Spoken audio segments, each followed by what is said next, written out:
ಈ ಪಲ್ಲಕ್ಕಿ ಮೇಲೆ ಕುಳಿತುಕೊಳ್ಳುವ ಯೋಗ್ಯತೆ ನನಗಿದೆಯೇ? ಇಲ್ಲ, ನಾನು ಹತ್ತೋದಿಲ್ಲ ಅಂತಾನೆ. ಆದರೆ ಈ ದ್ವಾರಪಾಲಕರು ಬಿಡಲ್ಲ. ಸುಧಾಮನ ಎತ್ತಿ ಆ ಪಲ್ಲಕ್ಕಿ ಮೇಲೆ ಕುಳಿಸಿ ರಾಜ ವೈಭವದ ಮೆರವಣಿಗೆಯೊಂದಿಗೆ ಕರ್ಕೊಂಡು ಹೋಗ್ತಾ ಇದ್ದಾರೆ. ದೂರದಲ್ಲಿಯೇ ಪರಮಾತ್ಮನನ್ನು ಕಂಡ ಈ ಸುಧಾಮ ಪಲ್ಲಕ್ಕಿಯಿಂದ ಕೆಳಗಿಳಿದು ಪರಮಾತ್ಮನ ಬಳಿ ಹೋದ. ಶ್ರೀಕೃಷ್ಣ ಪರಮಾತ್ಮ ಸುಧಾಮನಿಗೆ ಸಾಷ್ಟಾಂಗ ನಮಸ್ಕಾರವನ್ನು ಮಾಡಿದ್ದಾನೆ. ಸಾಷ್ಟಾಂಗ ನಮಸ್ಕಾರವನ್ನು ಮಾಡಿ ಸುಧಾಮನ ಪಾದಗಳನ್ನು ಪನ್ನೀರಿನಿಂದ ತೊಳೆದು ಆ ಜಲವನ್ನು ತನ್ನ ಶಿರದ ಮೇಲಿರಿಸಿ ತಾನೇ ಕೈಯಿಂದ ಚಾಮರವನ್ನು ಬೀಸುತ್ತಾ ಏಕಾಂತಕ್ಕೆ ಕರೆದುಕೊಂಡು ಹೋಗಿ ಅವನ ಕ್ಷೇಮ ವಿಷಯ ಎಲ್ಲ ಕೇಳಿ ಮಂಗಳ ಸ್ನಾನಾದಿಗಳನ್ನು ಮಾಡಿಸಿ ಉಡಲು ಹೊದೆಯಲು ಪೀತಾಂಬರಗಳನ್ನು ನೀಡಿ ತನ್ನ ಸಹಪಂಕ್ತಿಯೊಂದಿಗೆ ಕುಳ್ಳಿರಿಸಿಕೊಂಡಿದ್ದಾನೆ ಭೋಜನಕ್ಕೆ ಪರಮಾತ್ಮ. ಉಣ್ಣೋ ಸುಧಾಮ ಎಂದಾಗ ಶ್ರೀಕೃಷ್ಣ, ಇದು ರಾಜ ವೈಭವದ ಊಟ, ನಮ್ಮಂತ ಭಿಕ್ಷೆ ಬೇಡುವವರಿಗಲ್ಲ ಎಂದಾಗ ಶ್ರೀಕೃಷ್ಣ ಪರಮಾತ್ಮ ತಾನೇ ಸುಧಾಮನ ಏಳಿಗೆ ಕೈ ಇಕ್ಕಿ ಸುಧಾಮನಿಗೆ ತಿನ್ನಿಸಿದ ಊಟನ. ಎಷ್ಟು ಪುಣ್ಯವಂತ ಈ ಸುಧಾಮ.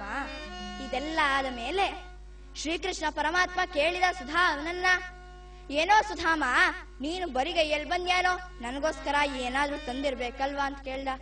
ಆ ತುಂಬಿದ ಸಭೆಯಲ್ಲಿ ಆ ಅವಲಕ್ಕಿಯನ್ನ ಕೊಡಲು ಪರಮಾತ್ಮನ ನಾಚಿಕೆ ಆಯ್ತು.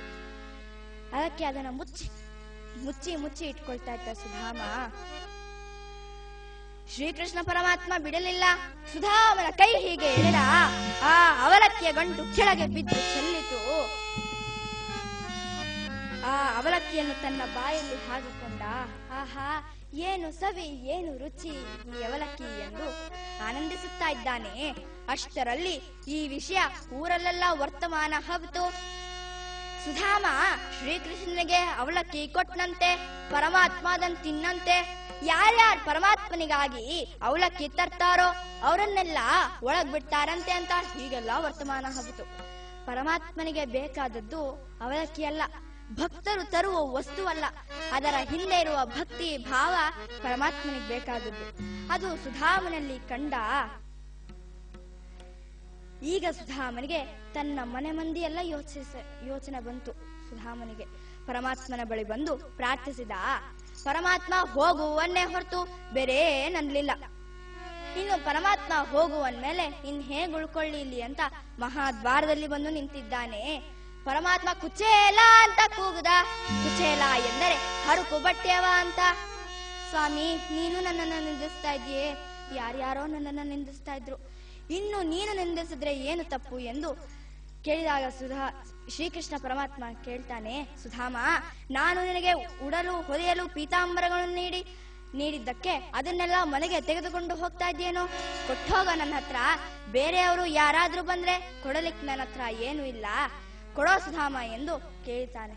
ಅದನ್ನ ಅವಮಾನ ಅಂತ ತಿಳಿಯದೆ ಆ ಪೀತಾಂಬರಗಳನ್ನು ಪರಮಾತ್ಮನಿಗಿತ್ತು ತಾನು ಹರಕು ಬಟ್ಟೆಯನ್ನು ಧರಿಸಿ ತನ್ನ ಊರಿಗೆ ಮರಳಿದ್ದಾನೆ. ನೋಡ್ತಾನೆ, ತನ್ನ ಚಿಕ್ಕ ಗುಡಿಸಲಿನಲ್ಲಿ ದೊಡ್ಡದಾದ ಸುಂದರವಾದ ಅರಮನೆ ಇದೆ. ತನ್ನ ಹೆಂಡತಿ ಮಕ್ಕಳು ಉತ್ತಮವಾದ ವಸ್ತ್ರಗಳಿಂದ ಅಲಂಕರಿಸಲ್ಪಟ್ಟಿರ್ತಾರೆ. ಆ ವೈಭವಕ್ಕೆ ಏಕೆ ತದಾತ್ಮ್ಯ ಎಂದು ಕ್ಷುತ್ಕಾಮನನ್ನು ಕೇಳ್ತಾನೆ ಈ ಸುಧಾಮ.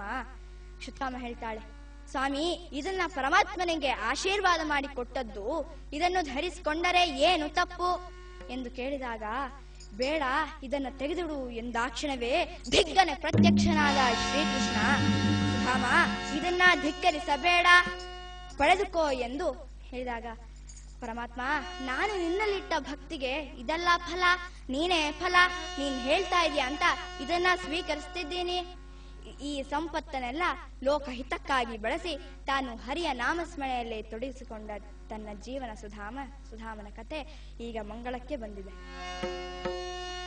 ಗಿಡ್ಡಹಾರವನಾಗಿ ಬಡ್ಡಿ ದಾನವ ಬೇಡಿ, ಗಿಡ್ಡಹಾರವನಾಗಿ ಬಡ್ಡಿ ದಾನವ ಬೇಡಿ, ದುಡ್ಡು ಕಾಸುಗಳಿಗೆ ಕೈಯ ನೀಡಿ, ಅಡ್ಡ ಬಿದ್ದ ದಾಸರಿಗೆ ಬಿಡ್ಡೂರಗಳ ಕಳೆದು ದೊಡ್ಡವರ ಮಾಳ್ಪಸಿರಿ, ವಿಜಯ ವಿಠಲರಾಯಗೆ ಮಂಗಳಂ ಜಯ ಶುಭ ಮಂಗಳಂ, ಮಂಗಳಂ ಜಯ ಶುಭ ಮಂಗಳಂ, ಮಂಗಳಂ ಕೋಸಲೇಂದ್ರಾಯ ಮಹನೀಯ ಗುಣಾಭಯೇ, ಚಕ್ರವರ್ತಿ ತನೂಜಾಯ ಸಾರ್ವಭೌಮಾಯ ಮಂಗಳಂ. ಕಾಯೇನ ವಾಚಾ ಮನಸೇಂದ್ರಿಯೈರ್ವಾ ಬುದ್ಧ್ಯಾತ್ಮನಾ ವಾ ಪ್ರಕೃತೆ ಸ್ವಭಾವಾತ್ ಕರೋಮಿ ಯದ್ಯತ್ ಸಕಲಂ ಪರಸ್ಮೈ ನಾರಾಯಣಾಯೇತಿ ಸಮರ್ಪಯಾಮಿ.